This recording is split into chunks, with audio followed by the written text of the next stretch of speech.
Hello दोस्तों, मैं हूं आपका दोस्त एडवोकेट शिवेंद्र प्रताप सिंह। आज हम बात करेंगे कि कुछ ऐसे तरीके जिन्हें अपनाकर आप अपनी पत्नी को भरण पोषण अर्थात मेंटेनेंस देने से बच सकते हैं। अब कुछ लोगों का ये सवाल होता है कि हम साबित कैसे करें कि वो बिना युक्ति युक्त कारण के अपने घर पे मायके पे बैठी हुई है। देखिए, मेंटेनेंस का केस जब भी किसी व्यक्ति पर हो जाता है तो उसे सबसे बड़ा डर ये होता है कि मेंटेनेंस जब अलाउ हो जाएगा तो मैं मेंटेनेंस कहाँ से दूंगा, कैसे दूंगा। लेकिन इस प्रश्न का साफ सवाल का जवाब ये है कि ध्यान रखें कि मेंटेनेंस के केस में कुछ ऐसा करें कि जो मेंटेनेंस आपको देना ही ना पड़े अगर आपकी कोई गलती नहीं है तो। मैक्सिमम 90% केसों में देखने को ये मिलता है कि झूठा मेंटेनेंस केस फाइल किया जाता है। हालांकि ये बिल्कुल कहना मेरा नहीं है कि भाई मेंटेनेंस का केस अगर फर्जी ही सब लगाते हैं या ज़रूरतमंद लोग नहीं लगाते, ऐसा बिल्कुल भी मेरा कहना नहीं है। देखिए, मेंटेनेंस के केस में दुनिया भर की बातें झूठ बोली जाती हैं। जैसे कि पत्नी द्वारा ये बताया जाता है इसकी ये इनकम है, इनकम के बारे में 100% झूठ बोला जाता है। अब सवाल यह है कि इनकम के बारे में साबित वो कैसे करें। देखिए, अगर आपकी सरकारी नौकरी नहीं है, आप किसी जॉब में नहीं हैं, तो ऑलरेडी साबित ही है कि आप बेरोजगार व्यक्ति हैं। भाई वो भी तो कोई कारण देगी कि आपकी ये इनकम है, तो ये उसका कोई प्रमाण तो होगा उसके पास। नहीं तो कोर्टें उसके कहने से नहीं मान लेती हैं कि भैया बहुत बड़ी किराना की दुकान है, इसे 1 लाख महीना कमाता है।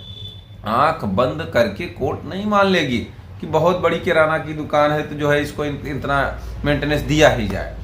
दूसरी बात ये कि देखिए, आप कुछ ऐसा करें कि अपने आप में वो साबित हो जाए कि भैया हम मेंटेनेंस नहीं देंगे, किसी कीमत पे नहीं देंगे। अब सवाल यह है, इसके लिए आपको करना क्या चाहिए। देखिए, अगर आप, मेरा ये बिल्कुल नहीं कहना है कि भाई पति राजा हरिश्चंद्र है। देखिए, अगर आप हरिश्चंद्र बनना चाहते हैं या हैं तो आपको भी साबित करना पड़ेगा। अब सवाल यह है कि साबित कैसे करें। तो देखिए, एक सबसे बड़ा हथकंडा जो आप जानते ही हैं, देखिए अगर मेंटेलिटी आपकी है कि मैं उसे रखूंगा तो वो भी दिख जाएगी, और अगर आपकी मानसिकता ये है कि मैं उसे नहीं रखूंगा, कोर्ट में वो भी पकड़ी जाएगी। दूसरी बात ये कि यहाँ सवाल यह है कि हम मेंटेनेंस से कैसे बचें।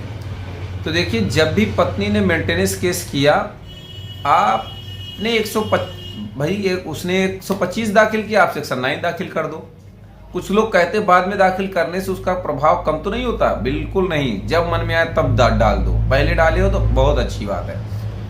तो उसमें आप सीधे जवाब में ये बात रखें। लेकिन यहाँ सवाल ये है कि हम पहले से आपको प्रिपेयर कर रहे हैं, जैसे कि जो केस हुए हैं वो भी, जो नहीं हुए वो भी।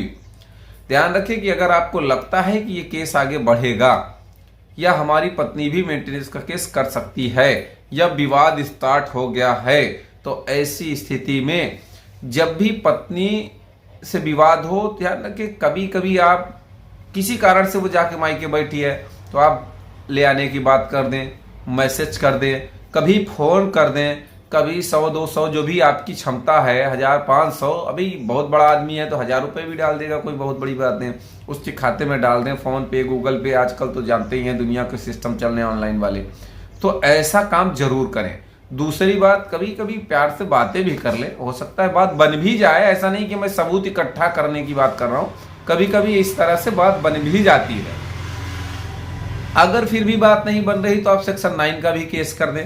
भाई बुलाने का केस, भाई ये सब तरीकों से अगर आपकी बात नहीं जम रही है, और फिर एक आध बार आप एसएसपी वगैरह को, कमिश्नर वगैरह को, डीएम वगैरह को भी आप एक एप्लीकेशन दे दें कि भाई हमारा समझौता करा दे, पत्नी हमारी हमारे घर चली जाए बिना युक्ति युक्त कारण के वो रह रही है, फिर भी बात ना बने, तो जब 125 का केस है, इन सब बातों का जिक्र करते हुए आप WS फाइल कराएं। कहने का मतलब ये, आप अपना जवाब रेडी कराएं। 125 का जो जवाब होता है वो बहुत ही अहम कड़ी निभाता है आपके खर्चा न देने के लिए। कुछ लोगों के पास दुनिया भर के सबूत होते हैं, दुनिया भर की बातें होती हैं, लेकिन जब 125 का मुकदमा होता है उसमें WS में आधी से ज्यादा चीजें छोड़ देते हैं।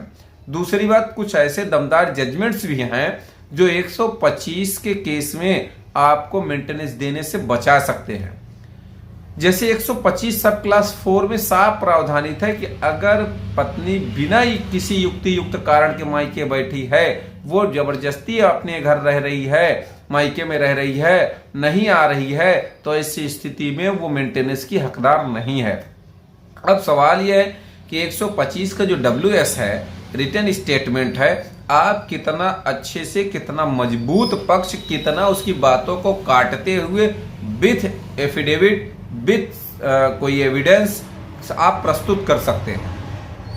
और ये सब बातें भी ध्यान रखी जाती है कि भाई बंदा तो बहुत कोशिश किया व्हाट्सएप पे, फोन पे, मैसेजेस पे कि भाई आ जाओ, मेरे पास आ जाओ, रहो, कोई दिक्कत नहीं है, तमाम याचनाएं किया। दूसरी बात ये, समय समय पे उसने आपको मेंटेन भी किया, मेंटेनेंस भी दिया, लेकिन आप हो जबरदस्ती बैठी हो वहाँ। इसका मतलब कोर्ट भी आपकी मानसिकता पढ़ती है, परखती है, और पत्नी की भी परखती है। तो ऐसी स्थिति में आप मेंटेनेंस देने से बच जाएंगे।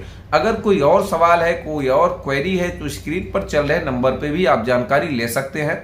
किसी प्रकार से कोई भी मामले में डिस्कशन के लिए हमारे या हमारे यूट्यूब चैनल द्वारा किसी प्रकार का कोई शुल्क नहीं लिया जाता है। तो उम्मीद करता हूं, आशा करता हूं आज का यह वीडियो आपको बेहद पसंद आया होगा। अगर वीडियो पसंद आया तो वीडियो को लाइक करें, शेयर करें, यूट्यूब चैनल को जरूर सब्सक्राइब करें। ध्यान रखें, अगर वीडियो पसंद आ जाए तो एक कमेंट जरूर कर दें।